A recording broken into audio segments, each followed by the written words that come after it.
Ready for another edition of Warpaint TV? Brought to you by Cotman Transmission, Olathe, Kansas, 913-768-1555.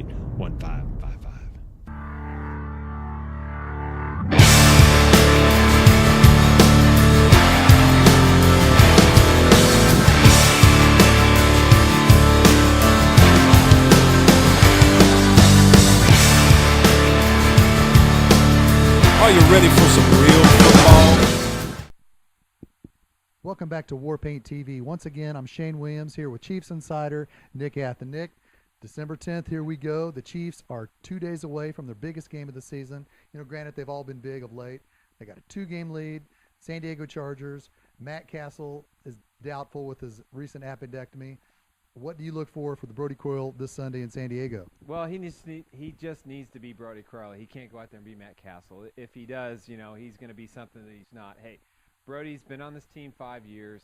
He's never had this offensive talent around him. We're all clamoring in the preseason, and when Matt Castle was 3-1 before he went to Houston, hey, it's time to change quarterbacks because Matt Castle didn't play well the first 3 games.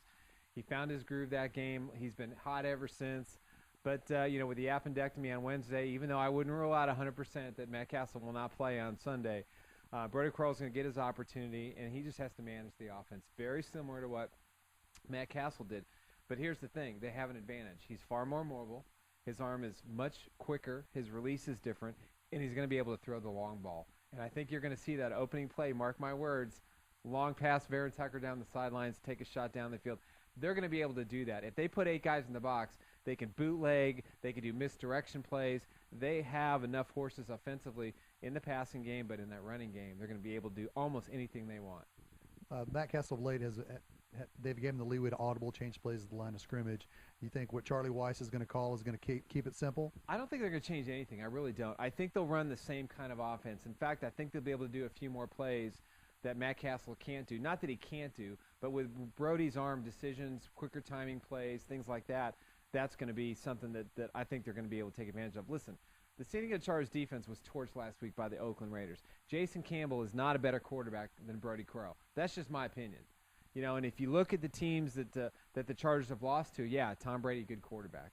But, you know, Matt Hasselbeck, not as good a quarterback.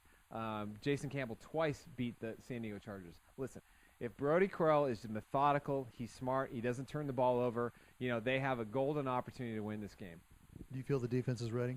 The defense has to step up. Tom Bahali, I want to see back-to-back weeks where he has a dominating performance. I want to see Javier Arenas be able to go in the slot and blitz the quarterback. You can beat Phillip Rivers very easily. Hit him in the mouth, sack him, frustrate him, collapse the pocket. He has virtually no mobility whatsoever. Anybody's seen him run, it's pretty ugly. And they don't have a running game to boot. They've got still the best tight end in the game. I don't care if he's got a hurt foot on Antonio Gates is the best tight end in football. Vincent Jackson may play on Sunday, which is kind of a shocking based on they said he was going to play, but I think that was a ploy, as it's similar to what the Chiefs did last week with Brandon Flowers. You know, doubtful, and where is he on the starting lineup? He's playing Sunday against the Denver Broncos. But defensively, they know they can stop the run. They'll probably play a similar defense. They'll probably give them a little bit in the running game. But when it comes to forcing them 3rd and 6, 3rd and 7, 3rd and 8, that's when they got to hit Phillip Rivers in the mouth. All right, there was a lot of talk last week about the Barry Richardson incident. What did you take from that? I didn't take anything from it. The guy just I don't know why there's such an uproar. I mean, it did embarrass me to be a Chiefs fan. I don't think Barry even realized what he was doing. He was caught up in the moment. They took him out of the game. Todd Haley addressed it twice. They handled it internally. I know he was fine, or at least that's what I've heard.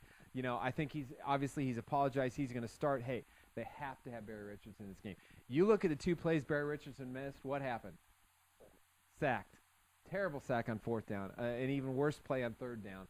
So they need him to be in the starting lineup. He has made this offensive line a cohesive unit. So I realize it looked bad at heat of the moment. Haley didn't have a problem with it. I don't know why it was such an uproar in the fan base saying, oh, they should get rid of this guy. They should let him go. He should be fine. I'm embarrassed.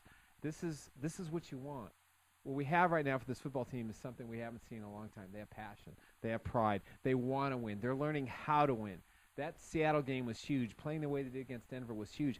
Look at all the different ways they've won the game. Look at all the different players that have stepped up. Offense, defense. Special teams really been lacking so far. Eventually, over the last 4 games, the special teams is going to step up. They're building a team, and you know what? If the guy gets out of hand, that's fine. I don't condone pushing a coach, but I got to be honest with you, Shane, I've seen a lot worse. We're right back after a message from Cotman Transmission. My experience at Cotman was phenomenal. They worked on my car while I waited. I was in and out in less maybe like 30 minutes. When you're dealing with your car, you drive it every day. You need someone that you can trust to work on it. It's a good experience. I'm a Cotman customer for life. I trust Cotman. He's my Cotman man, and he keeps me rolling along.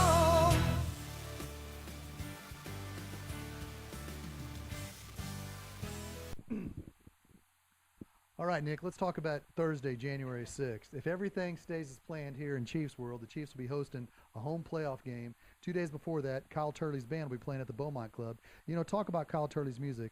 You can listen to his music on our intro and exit of Warpaint TV, but talk about what he's doing and talk about that night. You know, Justin Olson, our photographer and partner here at Warpaint Illustrated, told me, hey, he said, you got to listen to this. And he puts a CD in his car as we're driving up to St. Joe and training camp, and he goes, man, you got to really listen to this. I'm like, okay, I'm not a big country music guy. I got to admit it.